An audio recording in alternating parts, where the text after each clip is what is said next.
Hello guys, Belle here. Going to talk about the balanced Druid artifact weapon. I do apologize that the Druid videos are late. I had some things come up this week, so it took me a little longer to be able to sit down and get them done. So let's talk about the Druid artifact weapon. It is the Scythe of Elune. As you see, pretty nice looking for the balanced Druid. There's a couple things that you're going to want to mention. You're going to want to note here as far as the artifact weapon, just in case you're not aware. So let's click our little tree here, which is so cool. For the artifact weapons, it's actually going to be the only weapon that you will be using in Legion. There's no weapon drops. So this is going to be what you're going to use for all the leveling up, and you're going to also be using this for PvP. So get comfortable using this weapon. Your sole focus in Legion is going to be growing your artifact power, unlocking the artifact traits, unlocking the ranks, and making this weapon the best it could possibly be for the purposes that you're going to need them throughout Legion. Whether or not we're going to be using them past Legion, we're not really sure. That really hasn't been stated one way or the other, but you never know. Possibilities could happen. So a couple things to note here in regards to your weapon. Your interface here can be found in your class order hall. And you'll notice some slots here, and you have Arcane and Life. These slots are actually for artifact relics, which you'll be able to socket in here. That's actually what's going to increase the item level of your weapon, as well as unlock some of these ranks here, because some of them can go up to rank 3, whilst others can go to rank 1. For your interface here, this is the total amount. This is the basically essentially your weapon's level. This does list the amount of ranks that you have purchased and how many you can purchase, which is total is 34. You also see here that you do get an increased stamina of 0.75% for every trait you have purchased. So times that times 34 with you putting that grind in through the Legion content, and you're looking pretty good as far as that's concerned. Also, it is important to note that all of these skills, with the exception of the on use, are going to be, all these traits are going to be passive abilities. Now, the on use here, this is something that's specific to each artifact weapon. For balanced druids, it's called New Moon, and deals 71k astral damage to the target and empowers New Moon to become a half moon.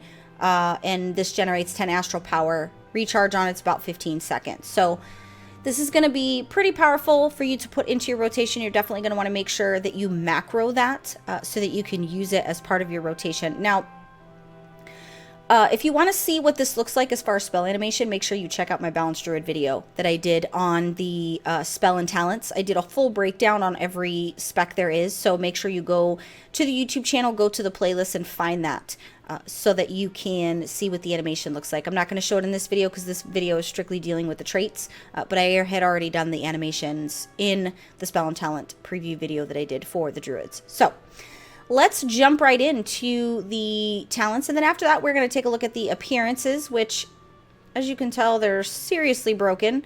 Normally when you click it kind of zooms into your weapon, so I'm going to have to be a little bit creative in order to be able to get you to see different parts of your weapon here. I actually probably should consider not being so large in Moonkin form.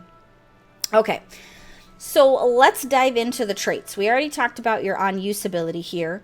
You do have Sky Wrath. This goes up to rank 1. Increases damage dealt by your Lunar Strike and Solar Wrath by 6%.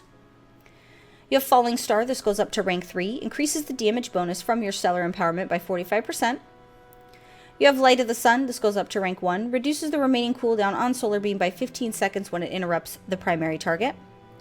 Touch of the Moon. This goes up to rank 3. When you take damage, you have a 15% chance to heal yourself for 77k.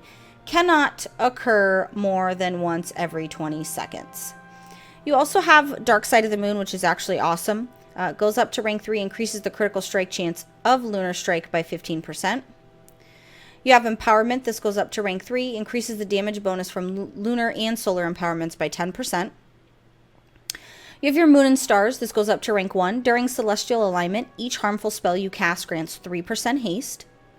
You have Sunfire Burns. This goes up to rank 3. Increases damage dealt by Sunfire by 10%.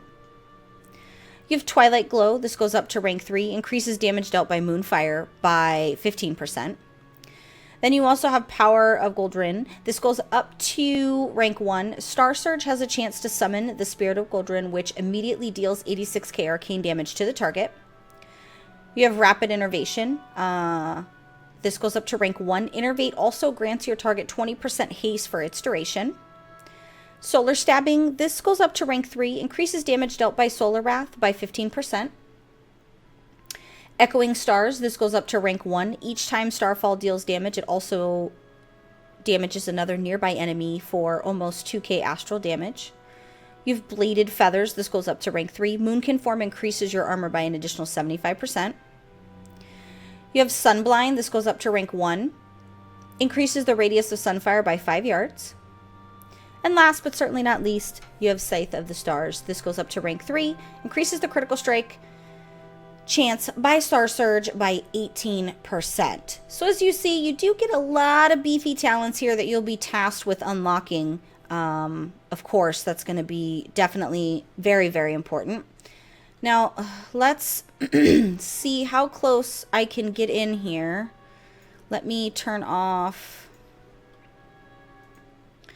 the names so that it's not like sticking in your way. I'm going to try, it's really broken. Normally it goes above and it's not doing that. So I'm just going to have to be a little creative in order to be able to show you the different visuals.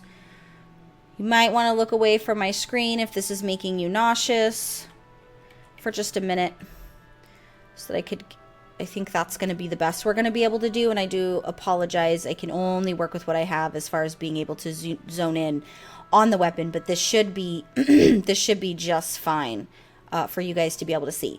Now, there are different augmentations you're going to be able to do to your weapon, and this is going to mean you're going to go through the PvE content and you're going to be able to unlock these. Some of these will be with quest lines you'll complete, things you'll acquire, order hall stuff, campaigns, a little bit of your more serious PvE, getting the Glory of the Legion hero, complete challenge mode dungeons using a level 15 keystone, which we'll talk about the keystone system in a separate video. And then, of course, every weapon has a PvP version, which so far, not to my disappointment, I have not seen a PvP weapon I did not like. So let's just check out your different options. Obviously, your base weapon, this is going to be that beautiful, like, tealish type of color. And then you have your fel green, and you got your purple, which is going to match any really good purple transmog, which is awesome. And then, of course, you have your yellow. Now, for the Envoy of Goldrin, you have, as you see, it's like a total different augmentation of the weapon. And then you have basically the same colors to be able to adapt here, unlocking by researching, getting all the traits and stuff like that. That's definitely pretty legit. Then you have Lunar Call. Completing the questline Balance of Power will get you the initial version of that weapon. I definitely like this.